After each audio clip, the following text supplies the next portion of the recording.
Rabindra Bharati university MA history fourth sem CEC 4.1 পেপারটির 2025 সালের suggestion নিয়ে আলোচনা করছি। ভিডিওতে ইউনিট 1 থেকে তোমরা 3টি প্রশ্ন দেখবে।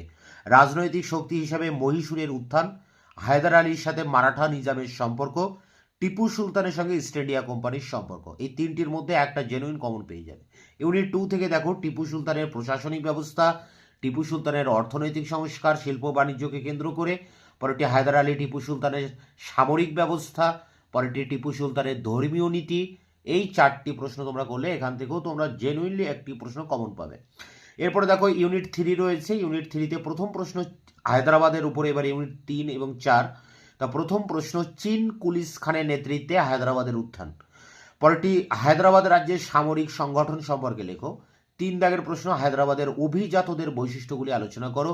এবং 4 দাগের প্রশ্ন, হায়দ্রাবাদের নিজামশাহী গঠনে নিজাম আলী খানের ভূমিকা লেখো।